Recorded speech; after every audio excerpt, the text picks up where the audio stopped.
ქვეყნები გვირეკავენ, უკანალზე მკოცნიან, შეთანხმების მიღწევის სურვილით კვდებიან. ამერიკის პრეზიდენტი დონალდ ტრამპი ამბობს, რომ მსოფლიო ლიდერები მას ტარიფებთან დაკავშირებით შეთანხმების მიღწევას თხოვენ. მისი თქმით, შეთანხმების გასაფორმებლად ისინი ყველაფრისთვის მზად არიან. ტრამპმა ტარიფების დაწესება ფარმაცევტული პროდუქციის იმპორტზეც დააწესა. მან უკმაყოფილება გამოთქვა იმის გამო, რომ შეერთებული შტატები აღარ აწარმოებს საკუთარ ფარმაცევტულ პროდუქციას. ცნობისთვის ტრამპის მიერ იმ ქვეყნებიდან იმპორტირებულ საქონელზე დაწესებული ტარიფები, რომელთაც ამერიკასთან დიდი სავაჭრო დეფიციტი აქვს, ოფიციალურად უკვე ამოქმედდა. საპასუხო ტარიფები 11%-დან 50%-მდე მერყეობს, თუმცა ჩინეთის საპასუხო ნაბიჯების შემდეგ ამერიკის პრეზიდენტმა პეკინის წინააღმდეგ ტარიფები 104%-მდე გაზარდა. ტრამპის გადაწყვეტილებით ევროკავშირს 20%-იანი ტარიფები დაუწეს და ვიეტნამს 46%-იანი, ტაივანს 32%-იანი, იაპონიას 24%-იანი, ინდოეთს 26%-იანი, სამხრეთ კორეას 25%-იანი, ტაილანდს 36%-იანი, შვეიცარიას 31%-იანი, ინდონეზიას 32%-იანი, მალაიზიას 24%-იანი, ისრაელს 17%-იანი და სამხრეთ აფრიკას 30%-იანი.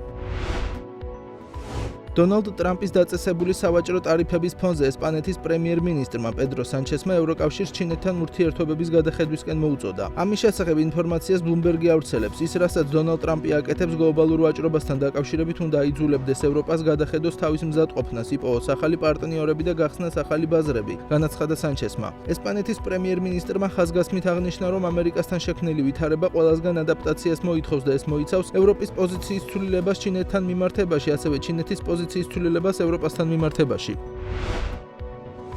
მედიაში გავრცელებული ცნობების შემდეგ, რომ ილონ მასკმა ვერ მოახერხა ამერიკის პრეზიდენტის გადარწმუნება არ დაეწესებინა ტარიფები, მსოფლიოს უმდიდრესმა ადამიანმა დონალდ ტრამპის მრჩეველს ვაჭრობის საკითხებში პიტერ ნავაროს იდიოტი უწოდა. მანამდე ნავარომ CNBC-ის ეთერში მასკზე თქვა, რომ მანქანების მწარმოებელი კი არა, ამწყობია. ამით მიანიშნა, რომ მასკის კომპანია ტესლას მანქანის ნაწილები, მათ შორის ბატარეები, ჩინეთიდან და იაპონიიდან შემოაქვს. ჩინეთის საპასუხო ტარიფების პირობებში ტესლას იმპორტი უძვირდება.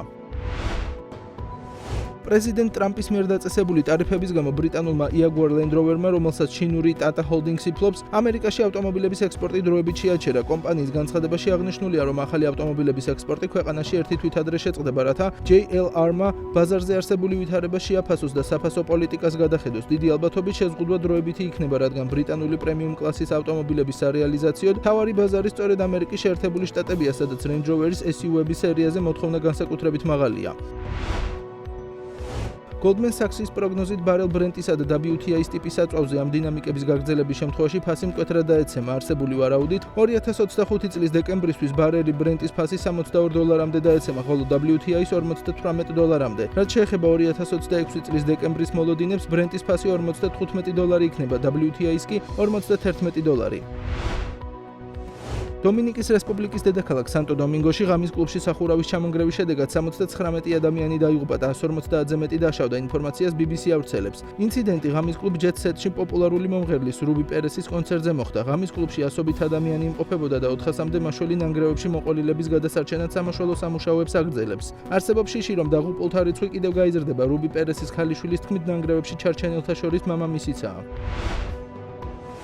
გერმანიის ხელისუფლებამ განსაკუთრებულ დაცვის საჭიროების მქონე პირთა განსახლება შეწყვიტა, რასაც ლტოლვილთა საკითხებში გაეროს უმაღლესი კომისრის ოფისის პროგრამა ითვალისწინებდა. ინფორმაციას Handelsblatt გერმანიის შინაგან საქმეთა სამინისტროზე დაყრდნობით ავრცელებს. გადაწყვეტილება კონსერვატიულ CDU-CSU ბლოკსა და სოციალურ-დემოკრატიულ პარტიას შორის მმართველი კოალიციის შექმნის შესახებ მოლაპარაკებებს უკავშირდება, რომლის დროსაც მიგრაციული პოლიტიკის განკაცრება განიხილება. მხარეები შეთანხმდნენ, რაც შეიძლება მალე შეწყვიტონ ლტოლვილთა ნებაყოფლობითი მიღების მოქმედი პროგრამები და ახალ პროგრამებში მონაწილეობა ბაზე უარი თქვან. გამონაკლისი მხოლოდ იმ პირებისთვის დაიშვება, რომელთა მიღების პროცედურაც დასკვნით ეტაპზეა.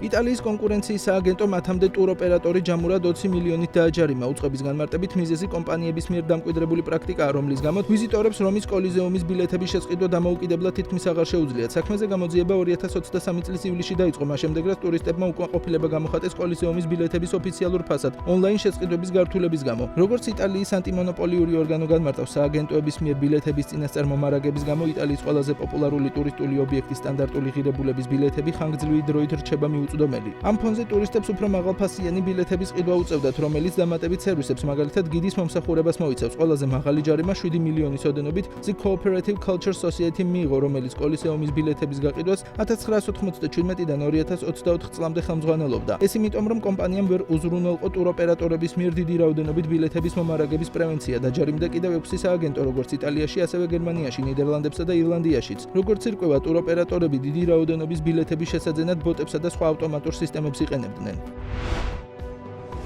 ევროკავშირის მეცნიერები აღნიშნავენ, რომ მონაცემების შეგროვების დაწყებიდან ამ დრომდე გასული მარტი ევროპისთვის რეკორდულად თბილი იყო. კოპერნიკუსის ყოველთვიური განახლების თანახმად გასული თვის საშუალო ტემპერატურა გლობალურად 2024 შემდეგ რიგით მეორე იყო. სააგენტოს თანახმად გასული 21 თვიდან 20-ის განმავლობაში საშუალო ტემპერატურამ პრეინდუსტრიულ მაჩვენებლებს მინიმუმ 1,5 გრადუსით გადააჭარბა. გასული მარტის შემთხვევაში კი ეს მაჩვენებელი 1,6 გრადუსი ცელსიუსით იყო. კლიმატის ცვლილების მთავარი ხელშემწყობი ფაქტორი წიაღისეულის საწვავის წვის გამო სათბურის აირების ემისიების გამოყოფა, როგორც ამინდის საშუალოვადიანი პროგნოზის ევროპული ცენტრის ხელმძღვანელი ასევე აღნიშნავს, ევროპამ ექსტრემალური ამინდი როგორც ძლიერი წვიმის, ასევე გვალვის მიმართულებით გამოცადა.